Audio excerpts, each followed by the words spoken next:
Bom dia, igreja, graça e paz, tudo bem? Vamos então iniciar a nossa aula. Quero convidar você a abrir sua Bíblia no livro de Ruth. Nós vamos hoje estudar um pouco sobre essa mulher que fez algo não só diferente, mas marcante na história do povo judeu e digno de ter um livro com o seu nome. Então nós vamos estar estudando essa manhã. O tema que é proposto a nós é uma questão de lealdade, né? Como eu disse, sobre o livro de Ruth. Então nós vamos ler e seguir um pouco aqui, porque é proposto a nós professores. Nós seguimos um livro, né? Nós temos um livro temático, com os temas e as lições, e nós trabalhamos em cima dele.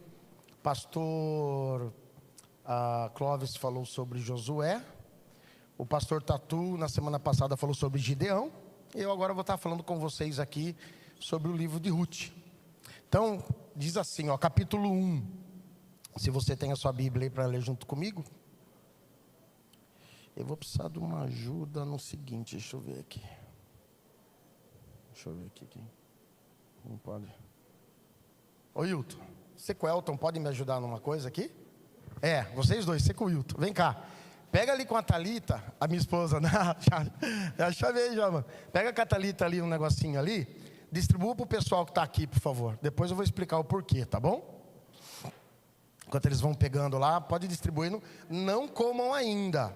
Não sei se é da marca que você gosta, do sabor que você gosta, mas a hora que eu passei no mercado, só tinha de chocolate branco. Então, foi o que eu peguei. Você vai levar embora? Não pode. 2 se der. Eu acho que dá 2 para cada um, eu acho. Eu acho que dá 2 para cada um. Enquanto eles vão distribuindo aí, vamos ler então, o livro de Ruth, do Antigo Testamento, capítulo 1, do verso 8 a seguir. A certa altura, porém, Noemi disse às noras: voltem para a casa de suas mães, que o Senhor as recompense pelo amor que demonstraram por seus maridos e por mim, que o Senhor as abençoe com a segurança de um novo casamento. Então deu-lhes um beijo de despedida, e as 3 começaram a chorar em alta voz. Não, disseram elas, queremos ir com você para o seu povo. Noemi, porém, respondeu: voltem, minhas filhas, por que vocês viriam comigo? Acaso eu ainda poderia dar à luz a outros filhos que cresceriam e se tornariam seus maridos? Não, minhas filhas, voltem, pois sou velha demais para me casar outra vez.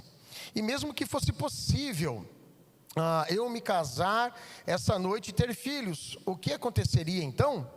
Vocês esperariam que eles crescessem, deixando assim de se casarem com outro homem? Claro que não, minhas filhas. Esta situação é muito mais amarga para mim do que para vocês, pois o próprio Senhor está contra mim. Então choraram juntas mais uma vez. Orfa se despediu de sua sogra com um beijo, mas Ruth se apegou firmemente a Noemi. Olhe, sua cunhada voltou para o povo e para os seus deuses, disse ela. Os deuses dela, perdão. Disse Noemi a Ruth: você deveria fazer o mesmo. Ruth respondeu: não insista comigo para deixá-la e voltar. Aonde você for, irei. Onde você viver, lá viverei. Seu povo será meu povo, e seu Deus, o meu Deus. Onde você morrer, ali morrerei e serei sepultada. Que o Senhor me castigue severamente, se eu permitir que qualquer coisa, a não ser a morte, nos separe. Quando Noemi viu que Ruth estava decidida a ir com ela, não insistiu mais. Bom, vocês estão vendo aí, todos pegaram chocolate? Não, né? Qual que é a questão do chocolate? Deixa eu morder a bala aqui. Você pode estar pensando, tem alguma coisa a ver com a aula. Ele vai fazer algum exemplo, doce. Não, na verdade não tem nada a ver com a aula. A questão é o seguinte: se pelo menos a aula for ruim e eu não souber dar a aula, pelo menos vocês vão lembrar: olha, teve um chocolatinho. Então é só isso. A ideia de chocolate é essa. Poxa, o Mateus falou tanto, não aprendi nada, mas o chocolate adoçou, foi bom, então valeu a pena pelo chocolate. Mas é uma pequena brincadeira. Bom, então o tema, como eu já disse, uma questão de lealdade. Uma das coisas que o pai, ou um pai, gosta de ver em seus filhos é a sua característica, o seu caráter, a sua personalidade. Isso me faz lembrar de Gênesis 1:1. E criou Deus. Esse texto é usado por missionários, por pessoas que gostam de missão, por pessoas que pregam sobre missão. Porque no texto original ali, não está escrito Deus, está escrito Elohim. E se você traduz o Elohim para qualquer língua, ela vai dar como Deus dos deuses. Então toda vez que alguém lê aquele texto vai entender: opa, existe um Deus acima do meu Deus. Então existe um Deus criador de todas as coisas. Por isso que nós temos essa característica em nós de fazer missões. Alguns mais diretamente trabalhando no campo, alguns orando, intercedendo, e outros ofertando. Há também João 3,16, aquele famoso verso: porque Deus amou o mundo de uma tal maneira que entregou o seu Filho. Ali existe uma outra característica que Deus gosta de ver em seus filhos, assim como Ele fez, Ele quer que seus filhos façam, que é o dar.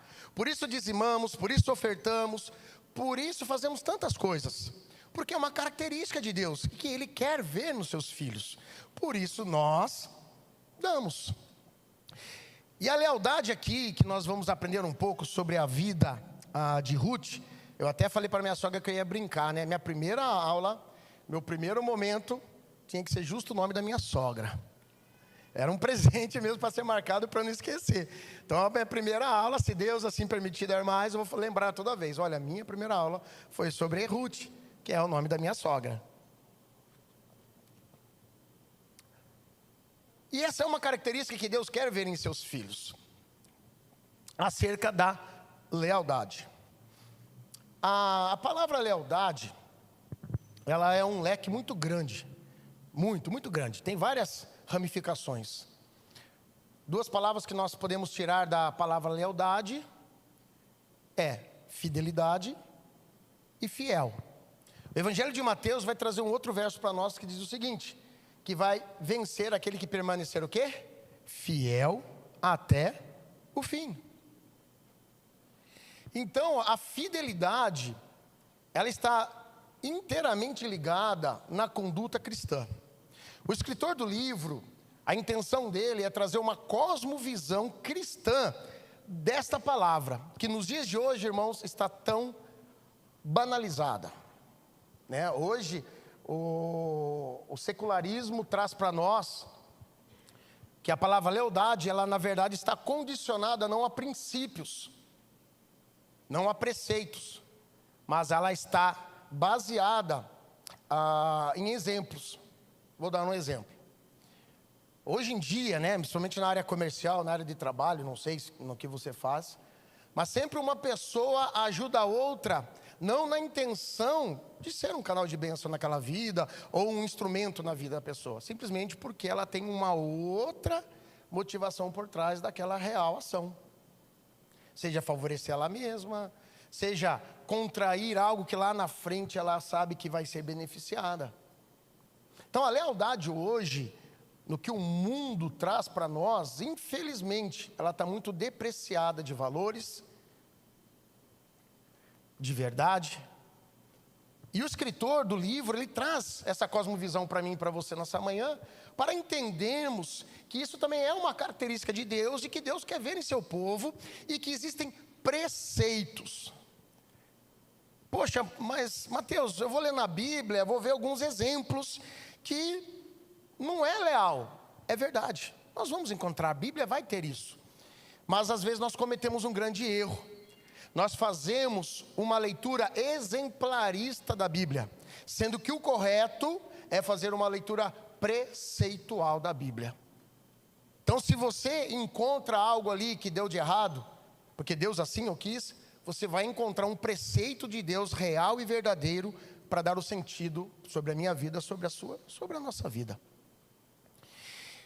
Então, eu quero trazer aqui, antes da gente entrar mais especificamente na questão da palavra lealdade, porque se eu falar aqui, a gente já vai matar a charada, já pode acabar a aula e ir embora para casa. Mas eu preparei um materialzinho rápido aqui para nós, que depois eu vou estar lendo aqui, que ao final vai culminar em quais são algumas, como eu disse, é um grande leque, não tem como eu taxar aqui, mas alguns nuances ou algumas características de pessoas que realmente têm uma lealdade cristã, assim como nós vamos aprender nessa manhã com essa personagem. Bom, o livro de Ruth, por alguns historiadores, escritores, ele é um dos mais belos romances da Bíblia. Por que isso? Porque ele vai falar a respeito do amor sobre uma nora e uma sogra. Não é comum a gente ver isso. A gente está acostumado a ver histórias de amor, né? Vamos falar em Romeu e Julieta, né? Temos aqui um exemplo de Salomão, por exemplo, livro de Cantares, e assim por diante. Mas ele é considerado por muitos estudiosos como um dos mais belos romances da Bíblia. Um historiador muito antigo, ele comparou esse livro a um jardim grinaldado de rosas perfumadas, cuja beleza e o conteúdo jamais podem ser suficientemente enaltecidos. Achei isso muito interessante, ele falar isso. E um dos grandes filósofos do passado também, ele disse que o livro de Ruth é a mais bela obra completa em uma escala reduzida que nos foi dada como um tratado ético. Ele vai ter um pouquinho mais de 80 versículos e 4 capítulos. É um livrinho assim, livrinho não, perdão, porque é da palavra, né? Desculpa o termo a palavra que eu usei. É um livro pequeno, mas que traz um conteúdo, uma história, um significado, um ressignificado para a cultura da época que vai fazer a gente entender muitas coisas. Esse livro também nos aponta um fato interessante. É o livro que fala de reconciliação, porque se você notar em Ruth aqui, está a semente das nações gentílicas. Podem ser recebidas numa congregação no povo de Deus. Bom, eu acabei aqui dando um spoiler. O primeiro ponto que eu quero pegar com vocês aqui é o seguinte: o livro de Ruth é uma perfeita história de amor, lealdade e ética. Você vai ver aqui, Ruth era uma moabita, né? Ela veio de Moabe, na verdade ela estava na sua terra. Quem veio foi Elimeleque, Noemi e seus 2 filhos, por um momento difícil que a sua terra estava passando, de escassez e fome. Então eles vão até Moabe, moram ali, instituem a sua casa ali, o seu lar, a sua família.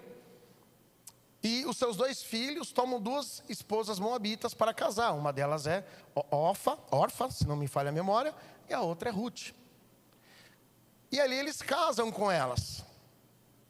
E vamos entender aqui que os moabitas, eles eram um povo politeísta, eles adoravam vários deuses. Entre eles, Jesus, fugiu o nome aqui, Baal. E o outro Deus me fugiu o nome aqui. Se alguém lembrar, pode falar. Esqueci mesmo.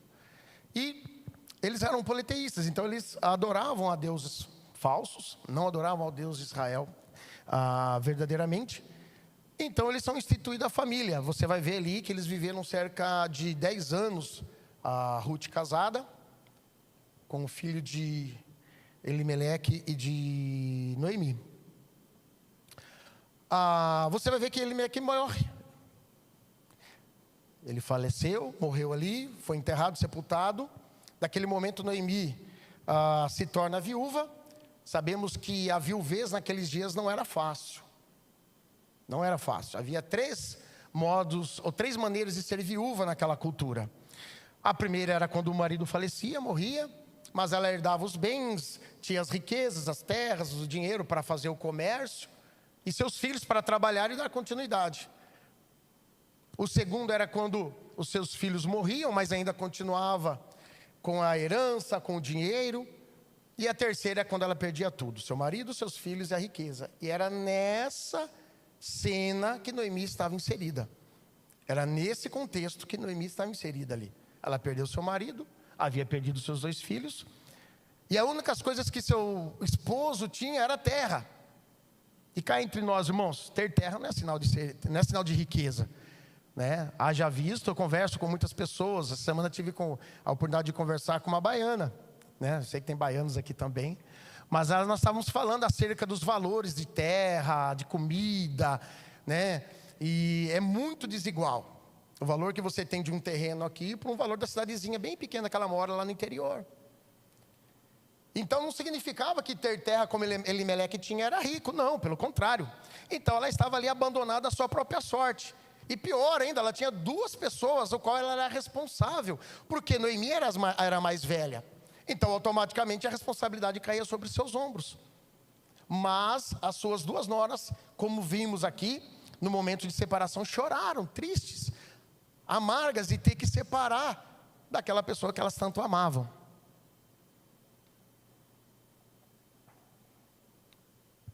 De amor por questão disso, lealdade, né? Porque elas estavam perdendo a sua cultura, abrindo mão da sua cultura, abrindo mão de tantas coisas e sendo leal. Porque quando a Noemi chega nessa situação, vamos parar para pensar, irmãos, muitos de nós iríamos embora, principalmente sabendo que o meu pai e a minha mãe têm uma casa, têm um lar. Eu brinco, né? Eu falo assim para a Thalita, às vezes, a minha esposa, eu falo assim: se eu brigar com você, eu vou embora para casa da sua mãe. A minha sogra mora comigo. Então, para você ver como eu não quero ficar distante dela. Eu brinco isso toda vez com ela. Então, assim, no primeiro momento, muitos voltariam para casa. Poxa, vou ficar com Noemi. Primeiro que Noemi é judia. Primeiro que Noemi adora um Deus que eu não adoro. Primeiro que é uma cultura diferente. Não, elas foram leais a ela. Se mantiveram leal. Segundo, o amor. Segundo, a lealdade, elas ficaram. E ética, irmãos, elas permaneceram ali. Elas teriam todos. Olha, as 2 poderiam simplesmente, como vemos em algumas novelas, né, de história mexicana, vamos assim dizer, para não falar de novelas brasileiras, as 2 armariam um complô. Até pelo contrário, né, ainda a sogra, poxa, armariam um complô ali, ajeitariam, ou vazariam, ou dariam uma rasteira em Noemi, fariam algo. Não, pelo contrário. Elas continuaram cuidando de uma forma linda e maravilhosa. Nós vamos ver mais à frente, eu não vou entrar nessa história, mas depois você continua na sua casa lendo.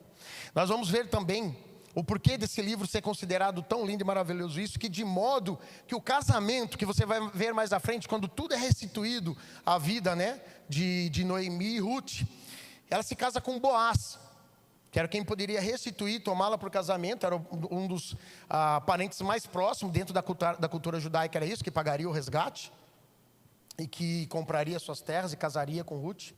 Você vai ver depois mais à frente, no modo que o casamento de Boaz e Ruth é um protótipo da união de judeus e gentios,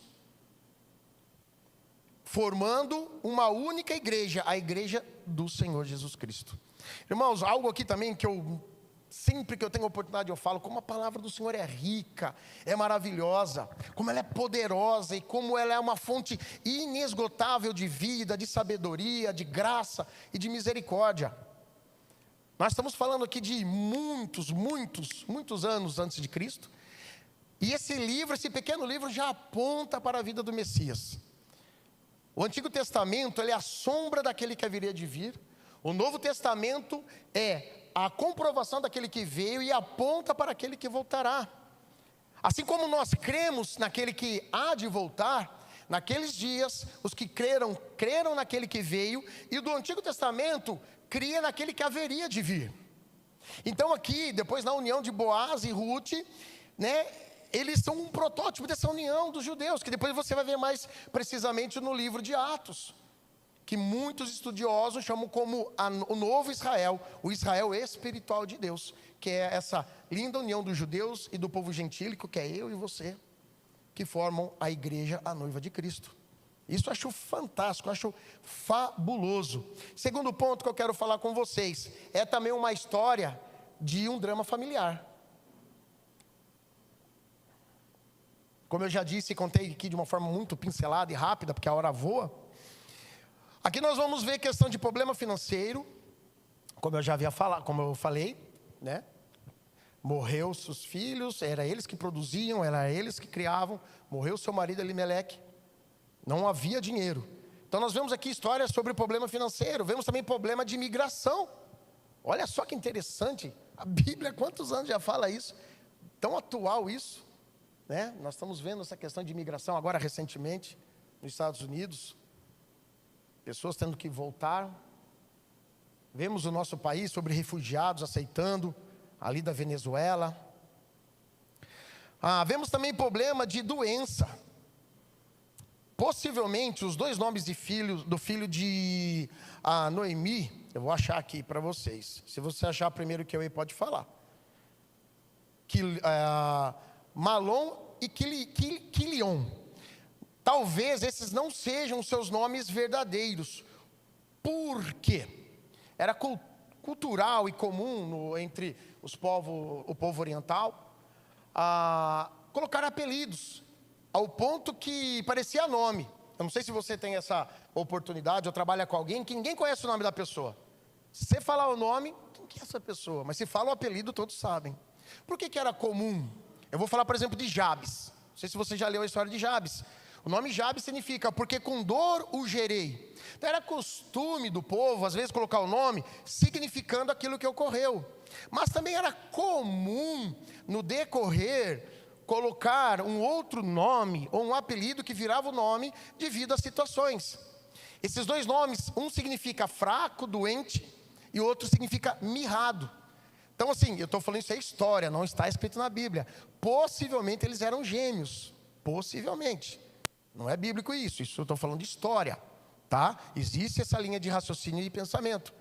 Mas então, talvez a gente não saiba o nome deles, talvez esse seja realmente o nome, o pai que a mãe quis pôr. Você vai ver também a história de José, seu primeiro filho, ele queria pôr um nome que significava algo, falou, não, você não vai pôr esse nome não, você vai pôr outro nome, porque significa isso. Então a gente vai ver a questão de problema de doença, tanto que os seus filhos morrem, seu marido também morre. Problema de morte, consequentemente. Nós vamos ver também problema de casamento misto. Aqui é muito interessante isso. Por quê? Eles eram judeus e as duas noras de Noemi eram o quê? Moabitas. Muito possivelmente, as duas noras se converteram não pelos seus maridos. Olha que interessante isso. Se converteram pela vida da sogra. Porque enquanto eram vivos, a gente não ouviu isso. A gente vai ver essa declaração de Ruth, após a morte de seus maridos, e conviver depois somente com a sua sogra, e ver a fidelidade da vida da sogra para com Deus, que ela vai dizer, o seu Deus é o meu Deus, o seu povo é o meu povo, possivelmente isso. Então, e vamos assim dizer, irmãos, aí eles dão uma característica muito grande aqui, de não ser realmente, se assim posso dizer, convertidos, né, porque eles tomaram, eram contra a sua cultura, casar com pessoas de outros povos. E eles casaram com as duas moabitas. Então não eram assim pessoas tão eloquentes, se assim nós podemos dizer. Vemos aqui o problema então do casamento misto, problema de viuvez, primeiro com a vida de Noemi, depois nós vemos sobre a vida das suas duas noras, qual já salientei para vocês aqui o problema de ser viúvas naqueles dias. Vemos também problema de pobreza, como eu falei, eles tiveram que vir da sua terra para tentar buscar alimento, e depois morrem ali e deixam as 3 viúvas sem condição financeira nenhuma. Vemos também problema de amargura contra Deus. Isso é um grande problema para nós, irmãos. Você vai ver no relato mais à frente de Noemi. Ela quer mudar o seu nome para Mara. Olha como isso reafirma o que eu já disse para vocês. Porque Deus tornou a minha vida amarga, porque agora eu sou amarga. Mara, não sei se tem alguém com o nome de Mara aqui, significa amargura, amargo, ou amarga. Então nós vemos tudo isso, irmãos, nesse pequeno texto, nesse pequeno livro. Mas igualmente também, podemos ver que convivemos isso em nossos dias. Isso é muito interessante.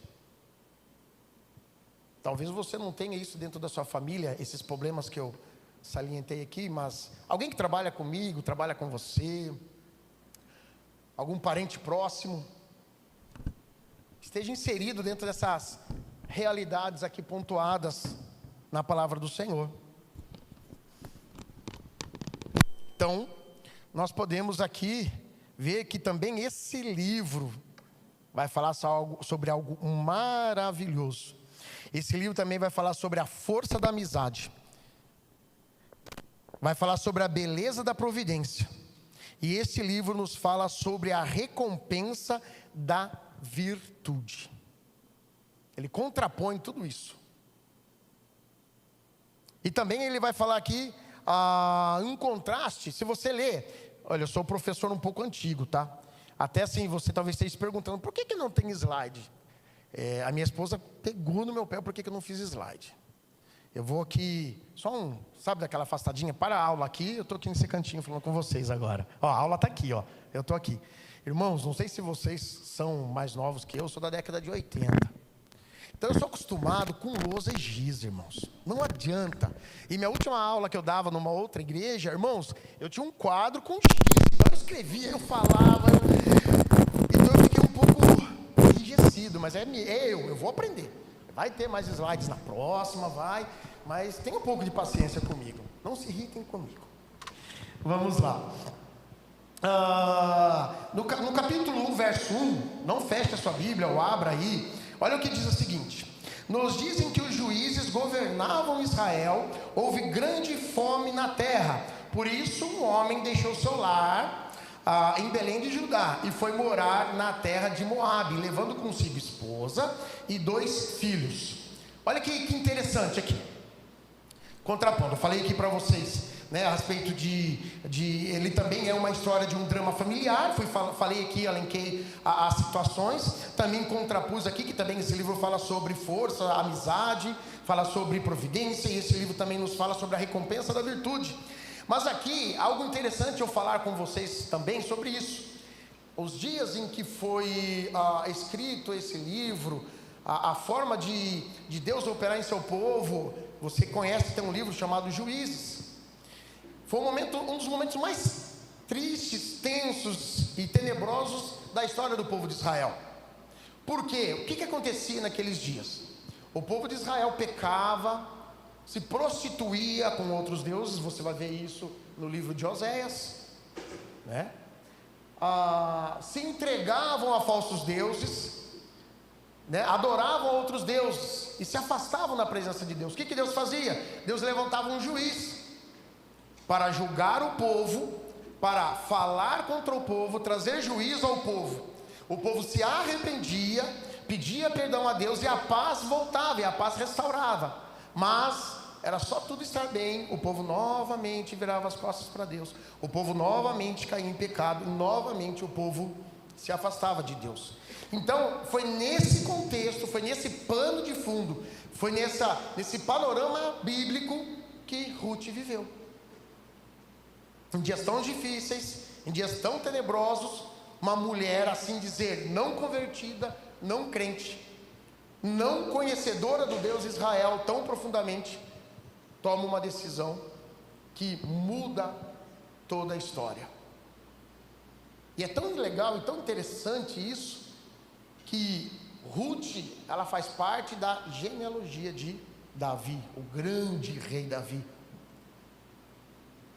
Ela era a avó de Davi. E quem também está na genealogia dela e de Davi? Jesus. Então o que isso traz para mim e para você, irmãos? Nós não estamos condicionados à nossa história. Nós não estamos condicionados àquilo que as pessoas falam de mim, que as pessoas falam de você, e nem mesmo no meio que você está inserido, mas sobre aquilo que Deus fala de mim e de você, e sobre aquilo que nós estamos dispostos a fazer. É isso que vai dizer quem é você, ou o que você é, ou qual é a sua virtude.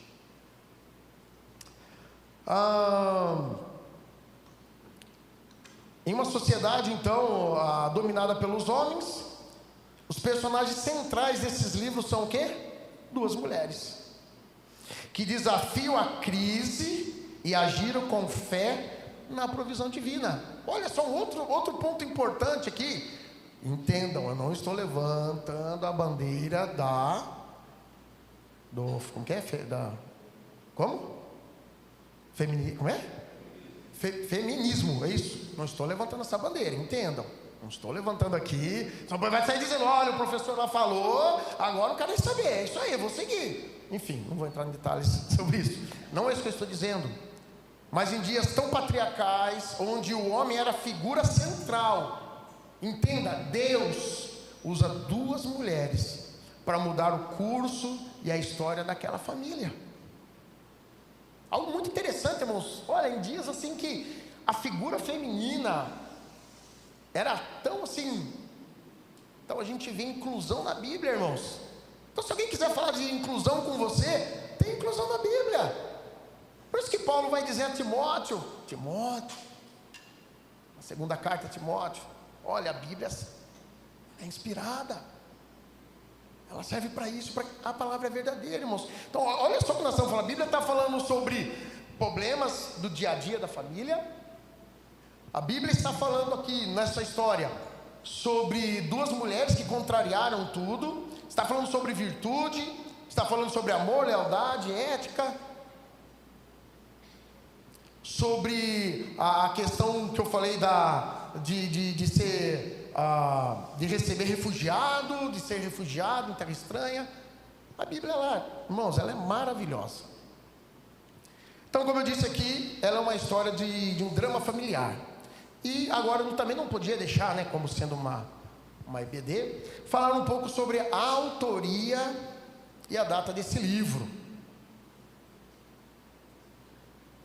Aqui nesse livro de início, nós vemos aqui, não vai dizer como o apóstolo Paulo fazia em suas cartas, né? Eu de próprio punho, ou ele usava muito, Paulo gostava de usar, me fugiu o nome agora a palavra, mas pessoas que escreviam, manuense, se não me falha a memória, é isso. Pode pesquisar aí. Não sei se você faz, eu tenho costume, quando eu estou aí, fico em dúvida uma palavra, eu pesquiso na hora. Então, Paulo utilizava dessa ferramenta. Mas a autoria, a data aqui, nós não temos implícita no livro, mas os historiadores, né, vamos recorrer aí, pessoas estudiosas, nos dão, alguns dizem que dá total garantia, outros dizem que não dá assim uma total garantia quanto a isso, mas na maioria dos estudiosos existe um consenso e acreditam que a autoria foi dada a Samuel, profeta Samuel. Apesar de ele não ver Davi ser rei, mas ele ungiu Davi a rei, e ele foi o último dos juízes. Lembra que nós acabamos de ler? Qual era o pano de fundo? Na época dos juízes. Então, é acreditado, muitos acreditam, eu particularmente, pelo que eu pude estudar e ler, e fontes que eu acredito que são fiel e digna, eu também acredito que foi Samuel que escreveu esse livro, né? Na verdade ele escreveu, mas a autoria, irmãos, nós sabemos de quem é do Espírito Santo, como diz a palavra. A autoria é do Espírito Santo. Mas por quê? Pela sua forma de escrever, pelo seu escrito, pela forma que ele costumava usar, eles acreditam que Samuel escreveu esse livro, né? A data aí, pelo período, esse período aí de juízes durou entre mais ou menos 350 anos, o período em que Deus usava juízes para cuidar do povo. Bom, como eu disse para vocês, então, a lealdade aqui, dentro da cosmovisão cristã, podemos dizer e chegar a uma simples, talvez, conclusão que ela vai nos confrontar em muitas ações que tomamos. Eu vou dar um exemplo. Aconteceu comigo essa semana, irmãos. Essa semana. Eu trabalho numa empresa, né? Numa loja, um centro automotivo. Então, se precisarem trocar pneu, alinhar, balancear, podem me procurar. Arrumar freio, qualquer coisa aí. Motor, câmbio. Não tem nada a ver com a aula, mas eu falei. Eu tenho o costume sempre de... Nossa, está gravando, né? Meu patrão vai ver. Ele é pastor, então ele vai ter que orar por mim. Eu tenho o costume de chegar cedo quando eu posso, faço café. Eu tinha parado de fazer o café, irmãos. Parei porque eu não uso a cozinha, não almoço na empresa. Eu tenho, graças a Deus, hoje a oportunidade, trabalhei 5 anos em Rio Claro, almoçava numa cozinha desse tamanho aqui e ficava num quartinho pequenininho assim, descansando, por 5 anos. Hoje, graças a Deus, eu tenho a oportunidade de ir para casa, almoçar em casa, ver meus filhos após a escola, perguntar como foi a aula hoje, como foi no colégio, de comer, descansar um pouquinho, ler a palavra. E eu falei comigo mesmo, não vou fazer um café não. Eu chegava à cozinha, estava uma bagunça. Eu falei, não vou mais fazer café, esses forgados não merecem. Né? Que nem o famoso periscado, forgado, não é folgado não, forgado mesmo. Esses forgados não merecem não, tá louco. Ainda tem que lavar toda a pia, lavar a louça. Não vou. Fiquei sem fazer café, um bom tempo. Agora as crianças voltaram para o colégio, os 2 estudam de manhã, eu levo, então eu estou chegando bem cedo. E irmãos, eu chego, eu não consigo parar, eu já vou fazendo, já vou ligando, já vou respondendo mensagem de cliente que mandou durante a noite, e vou fazer o café. Teve um dia desse que eu peguei a cozinha daquele jeito. É tudo menino, né? Desculpa o termo, moleque, a grande maioria lá. Peguei daquele jeito a cozinha, eu falei, meu Deus, o Espírito Santo ministrou meu coração. Eu falei, não, Senhor, não é comigo. Aí o Espírito Santo ministrou mais uma vez no meu coração. Eu falei, não, Senhor, o Senhor está errando, Pai, brincadeira tem hora. Irmãos, vou resumir a conversa, a ópera, como a gente disse. Eu lavei a louça, lavei a pia, limpei a mesa, arrumei o sapato deles, porque o Espírito Santo falou assim, Mateus, Deus faz chover sobre os bons e sobre os maus, não é sobre você, é sobre mim.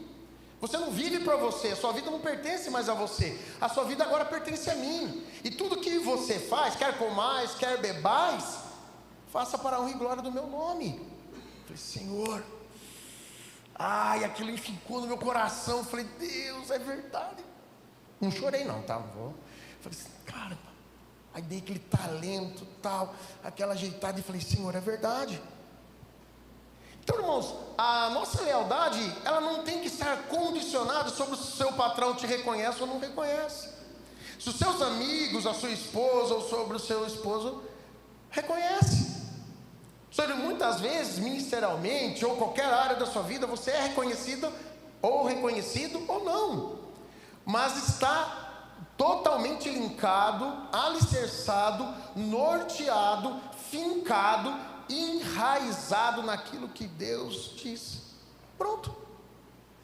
A nossa lealdade não tem que estar condicionada sobre aquilo que as pessoas falam e aquilo que a gente vive. Elas têm que estar alicerçada em Deus, no Senhor Jesus.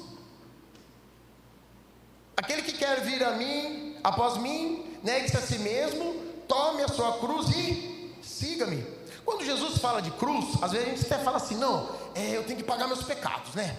Cruz é pagar pecado, não, cruz é peso, não é.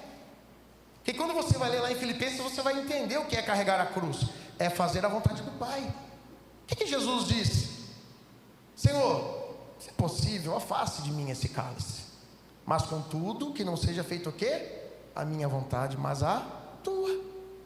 Então, irmãos, a lealdade dentro da cosmovisão cristã, ela pode estar inserida, a sua vida, a minha vida, a nossa igreja, dentro desse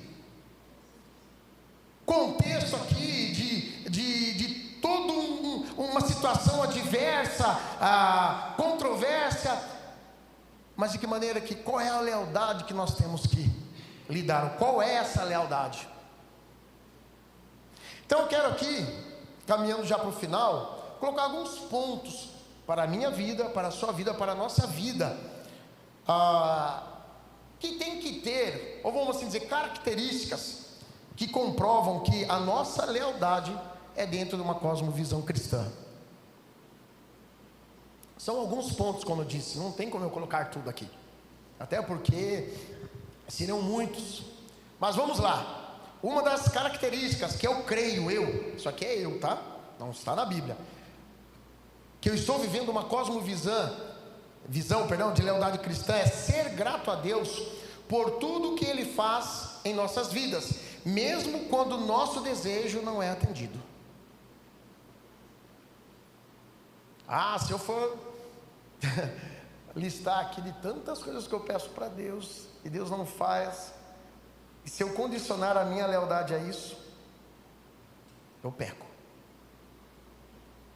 Segundo ponto, que eu creio que é uma cosmovisão cristã, uma lealdade dentro da cosmovisão cristã: desejar sinceramente o bem do nosso irmão, até daquele que nos tem feito mal e que tem sido motivo de tristeza para o nosso coração.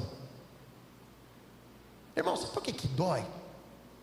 Sabe por que machuca? Sabe por que o evangelho nos confronta?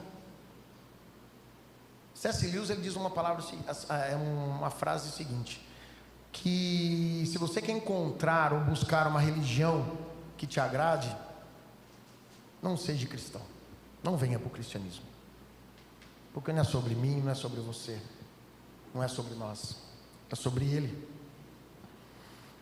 Então, desejar sinceramente o bem do nosso irmão, até aquele que nos tem feito mal e tem sido motivo de tristeza para o nosso coração. Lembra que eu falei? Nós não vamos responder conforme o que desejamos, ou conforme, as pessoas fazem para nós, mas conforme o Senhor diz para nós. Lembra que a palavra diz que antes de amarmos, ou antes do amor de Cristo ser correspondido, Ele primeiro nos amou. Um dos objetivos da encarnação de Cristo nesse mundo não é só morrer por mim, morrer por você, satisfazer o cálice da ira de Deus, como diz em Isaías, mas é um dos exemplos de como ser cristão na terra. Eu me lembro eu não vou lembrar o sobrenome, toda vez eu David Hacker, ele falou uma coisa muito interessante, mexeu comigo, sobre um livro que tem um tema, em meu lugar o que faria Jesus? Ele falou que a pergunta não é correta, eu diria incompleta essa pergunta, que seria: no meu lugar o que fez Jesus? Irmãos, nós encontramos, como eu já disse aqui, a palavra de Deus é tão rica. Então eu creio que uma das coisas da encarnação de Cristo como homem na terra é para mostrar para mim e para você, mediante todas as adversidades propostas pela vida neste mundo, que nós podemos vencer como cristão e atitude cristã. Outro ponto que eu creio que é uma cosmovisão, uma lealdade dentro da cosmovisão cristã, é que, deixa eu só não pular aqui, não pagar com a mesma moeda quando ofendido ou humilhado, buscando ser testemunha de Cristo, mesmo no prejuízo humano. Lembra daquela fala de Jesus, quando ele diz assim: se alguém te bater na face, ofereça-lhe a outra. Se alguém pedir que ande uma milha, ande com ele 2. Mas você sabe por quê? Do tapa eu não quero me atentar muito, mas eu vou falar da milha, que é uma coisa mais simples e fácil. Naqueles dias, na cultura judaica, era comum, se alguém convidar você a andar com aquela pessoa, e se ele morresse, acidentasse, ou acontecesse qualquer coisa, você era responsável por aquela pessoa. Recaía sobre você a responsabilidade de arcar com os custos, com a recuperação, sanar a família, o que quer que fosse. Então Jesus fala assim: olha, a sua preocupação com aquele que te ofende, com aquele que te humilha, tem que ser ainda maior daquilo que você está proposto a ter ou a fazer. Outra característica, eu acredito que tem que ter um cristão que tem uma lealdade dentro da cosmovisão cristã, é perdoar e esquecer, deixando para trás tudo o que para trás deve ficar, sem remoer o passado, nem amargurar o coração. Difícil, irmãos, mas experimenta o perdão. É muito mais libertador, curador, norteador, restaurador para a pessoa que libera perdão do que a pessoa que recebe perdão. Eu posso garantir isso para você, porque eu vivi isso. E de uma situação que você pode falar assim: então era fácil. Não, não era. Não era. Eu estava disposto a bater na pessoa. Não é simplesmente esmurrar, não. Pelo que ele fez na minha família. Estava disposto a dar uma coça para que ele nunca mais fizesse com nenhuma outra família. E depois eu descobri que ele já havia feito com outras famílias, e recebemos ele dentro da igreja e abraçamos aquela família. Não é fácil, mas eu creio que é o que nós precisamos viver. Estou finalizando aqui. Uma outra coisa que esse vai pegar nosso calcanhar de Aquiles, como diz, né? Eu também creio que está dentro de uma cosmovisão cristã ou de uma lealdade cristã, dirigir de forma pública e sincera, e também com sinceridade repreender no privado com amor e firmeza. Eu vou repetir: elogiar de forma pública e sincera, e também com sinceridade repreender no privado com amor e firmeza.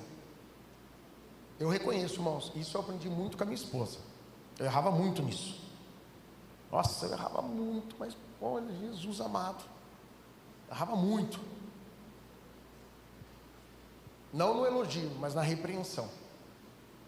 Errava demais. Isso expõe as pessoas, isso expõe até você. É vergonhoso, porque depois, na hora que a gente cai em si, a gente fala: o que eu fiz? O que eu falei? Eu não devia ter tido essa atitude.